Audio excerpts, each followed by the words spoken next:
Lumayo ka sa akin, Panginoon, sapagat ako'y makasalanan. Ito ang mga salita na sinambit ni San Pedro sa harap ng Panginoon. Lumayo ka sa akin, Panginoon. Pero kung titingnan natin, pinalayo ni Pedro ang ating Panginoon, pero siya mismo ay hindi lumayo.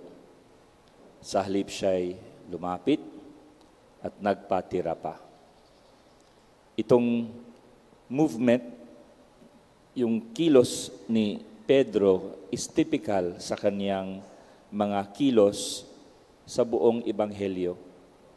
Siya ay lumalapit sa ating Panginoon, katulad nung sila'y nasa bangka, naglakad ang ating Panginoon sa dagat, sa tubig. At sinabi niya, Panginoon, kung ikaw yan, gawin mong ako'y makalakad din sa tubig at lalapit sa iyo. At sinabi nga ng Panginoon, halika, lumakad ka, lumapit ka. Si Pedro ay nanatili.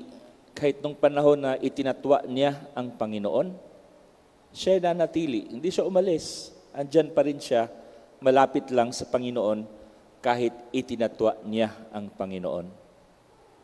Noong mga taong ayaw maniwala sa salita ng ating Panginoon na ang kanyang laman at dugo ay maging pagkain at inumin, ang mga tao'y umalis, lumayo, pero si Pedro'y nananatili. Sapagat sabi niya, Panginoon, saan kami pupunta? Nasa iyo ang mga salita ng buhay na walang hanggan. Kaya po, si Pedro ay lumapit, nanatili, at nagpatira pa. Hindi lahat ng tao sa Ebanghelyo ay ganun ang kilos.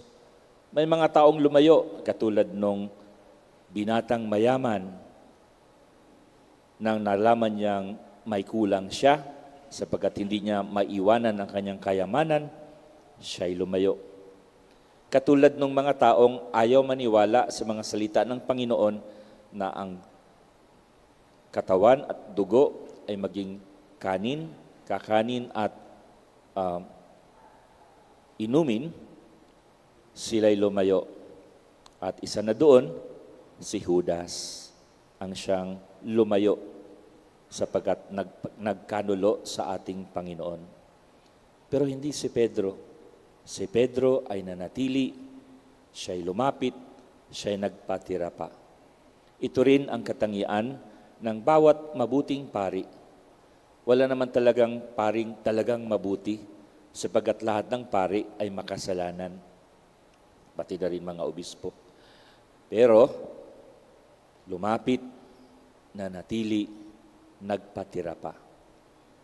Salamat, Father Verge, sa paglapit sa Panginoon, pananatili at pagpapatira pa sa harap ng ating Panginoon. Sapagat sa pamamagitan ng inyong paglapit, maraming mga taong nailapit sa ating Panginoon.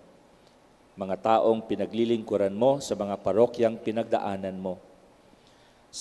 Sa pamamagitan ng iyong pananatili ay naitayo ang maraming mga simbahan at napaganda. Isa na doon ang Alido, naabutan ko yung pinaganda mo ang Ubando, at dito rin sa Santa Maria. Maraming salamat sa iyong pagpapatira pa sa harap ng Panginoon at nabigyan mo rin ng gabay ang maraming tao, pati na rin ng mga seminarista na dumaan sa iyong pagiging spiritual director sa seminaryo. At ngayon, iilan sa kanila ay naging pari at magiging pari.